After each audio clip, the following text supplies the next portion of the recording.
এই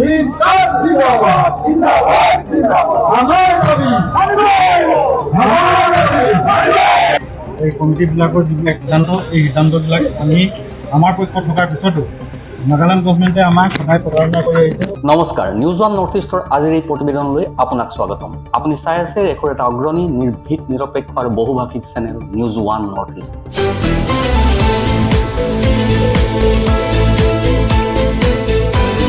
আকৌ অসম নাগালেণ্ড সীমান্তত নগাৰ দপদপনি, অসমীয়াৰ ওপৰত চলাইছে অত্যাচাৰ।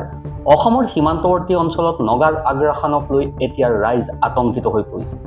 শেহতীয়াকৈ নগা দুৰ্বৃত্তৰ উপদ্ৰৱে নিদ্ৰা হৰিছে সীমান্তবাসী, যাৰ বাবে চৰকাৰৰ বিৰুদ্ধে ক্ষোভিত হৈ পৰিছে সীমান্ত অঞ্চলৰ ৰাইজ। সীমান্ত অঞ্চলৰ ৰাইজৰ সুৰক্ষাৰ দাবীত প্ৰতিবাদো অব্যাহত ৰাখিছে ৰাইজ তথা বিভিন্ন দল সংগঠন। কিন্তু আমাৰ অসম চৰকাৰৰ ফালৰ পৰা এই সমস্যাটো সমাধানৰ ক্ষেত্ৰত সদায় নিৰ্লিপ্ত ভূমিকা লৈ অহা আমি আমাক কমিটিয়ে যি ৰিকমেণ্ডেশ্যন কৰিছিলে সেই ৰিকমেণ্ডেশ্যন যদি আজি আমি মানি ল'লোহেঁতেন তেতিয়াহ'লে আজিৰ তাৰ মাজতে ৰাইজৰ উদ্যোগত বিভিন্ন দল সংগঠনৰ সহযোগত সীমা সমস্যা সমাধান আৰু উচ্ছেদিত অঞ্চল তথা সীমান্তবাসীৰ জীৱন সম্পত্তিৰ সুৰক্ষা প্ৰদানৰ দাবীত উৰিয়াম ঘাটত গণবিক্ষোভ কাৰ্যসূচী ৰূপায়ণ কৰা। সীমান্তৰ ৰাইজে গোলাঘাট জিলা প্ৰশাসনৰ যোগেদি অসম নাগালেণ্ডৰ ঘটনাক লৈ মুখ্যমন্ত্ৰী ডক্টৰ হিমন্ত বিশ্ব শৰ্মালৈ স্মাৰক পত্ৰও প্ৰেৰণ কৰিছে। স্মাৰক পত্ৰত কেইবাটাও গুৰুত্বপূৰ্ণ সমস্যাৰ কথা উল্লেখ কৰে ৰাইজে। উৰিয়াম ঘাটৰ ১ নং চিলনীজান ৰাজহুৱা খেলপথাৰত ৰাইজৰ লগতে বিভিন্ন দল সংগঠনে এই গণবিক্ষোভ কাৰ্যসূচী ৰূপায়ণ কৰে। আজিৰ পৰা কেইদিনমানৰ পূৰ্বে অসম নাগালেণ্ড সীমান্তৰ ৰেংমা বনাঞ্চলত নগা দুৰ্বৃত্তই চলাইছিল সন্ত্ৰাস।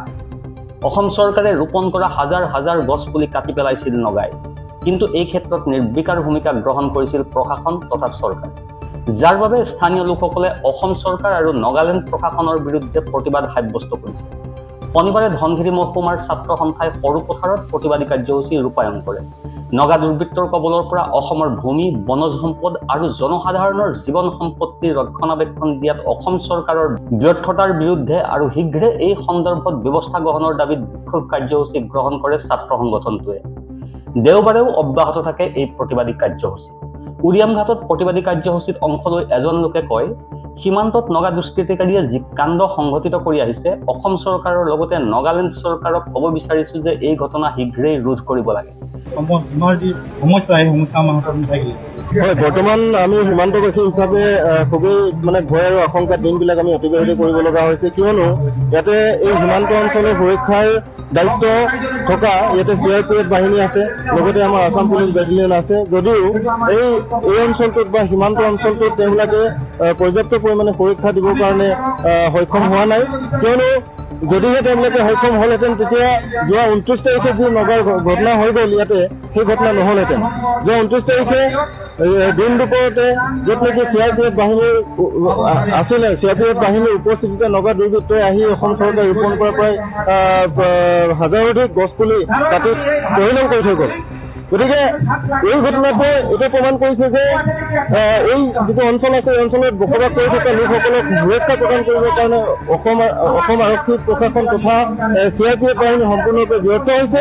গতিকে আজি এই গণবিক্ষোভ কাৰ্যসূচীৰ জৰিয়তে আমি চৰকাৰক এতিয়া আহ্বান জনাব বিচাৰিছোঁ যে এই অঞ্চলত বসবাস কৰি থকা যিসকল লোক তেওঁলোকৰ জীৱন আৰু সম্পত্তিৰ সুৰক্ষাৰ বাবে চৰকাৰে অতি শীঘ্ৰে ইয়াতে আছাম ৰাইফলছৰ কেম্প ইয়াতে স্থাপন কৰক, আছাম পুলিচ বেটেলিয়ন দিয়ক, লগতে পেৰামিলিটাৰী ফ'ৰ্চৰ ব্যৱস্থা কৰক এই অঞ্চলটোৰ সুৰক্ষাৰ খাতিৰত। আৰু লগতে আমি দাবী জনাব বিচাৰিছোঁ সীমান্ত অঞ্চলৰ পৰা যে ইয়াতে বসবাস কৰি থকা লোকসকলৰ মাটিৰ পট্টা অতি সোনকালে চৰকাৰে প্ৰদান কৰক, লগতে অসম আৰু নাগালেণ্ডৰ মাজত চলি থকা যি দীৰ্ঘদিনীয়া সীমা বিবাদ এই সীমা বিবাদ অতি শীঘ্ৰে সমাধান কৰিবৰ কাৰণে আমি অসম চৰকাৰলৈ দাবী জনাম। উৰিয়াম ঘাটৰ সীমান্ত অঞ্চল চিলনীজান দুৰ্গৰ লগতে বিভিন্ন স্থানীয় দল সংগঠনৰ সহযোগত আজি অসম চৰকাৰ আৰু নাগালেণ্ড চৰকাৰৰ বিৰুদ্ধে গণবিক্ষোভ কাৰ্যসূচী গ্ৰহণ কৰা হয়।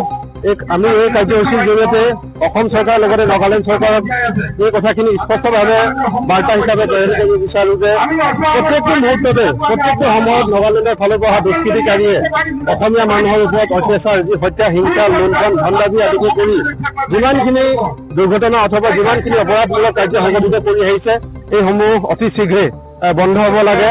আৰু আমি দেখি আহিছোঁ আজি সীমান্তত অসমীয়া মানুহক চলা ফুৰা কৰিবলৈ কিছুমান নিয়ম বান্ধি দিছে।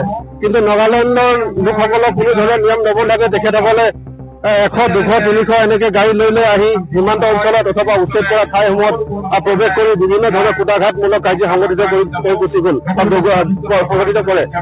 আমি সকলোৱে জানো আজি কেইদিনমান আগতে যি উচ্ছেদ স্থলী আছিল সেই উচ্ছেদ স্থলীত অসম চৰকাৰে ৰোপণ কৰা গছ পুলিসমূহ নাগালেণ্ডৰ পৰা প্ৰায় 50খনতকৈ অধিক গাড়ীৰে জনসাধাৰণ আহি আজি গোটেই গছসমূহ কাটি তহিলং কৰি থৈ গ'ল।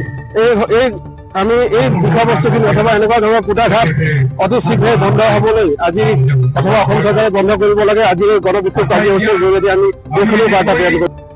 নগাই আহি অসম চৰকাৰে ৰোপণ কৰা গছপুলি কাটিছে, বিভিন্ন সময়ত সীমান্তত আতংকৰ সৃষ্টি কৰিছে। সীমান্তৰ ৰাইজক সুৰক্ষা প্ৰদানত প্ৰশাসন সম্পূৰ্ণৰূপে ব্যৰ্থ হৈছে। আমি দাবী জনাব বিচাৰিছো যে ইয়াত বাস কৰা লোকসকলৰ মাটিৰ পট্টা চৰকাৰে প্ৰদান কৰক। লগতে অসম আৰু নাগালেণ্ডৰ মাজত চলি থকা সীমা বিবাদ সমাধান কৰিবলৈও দাবী জনালোঁ।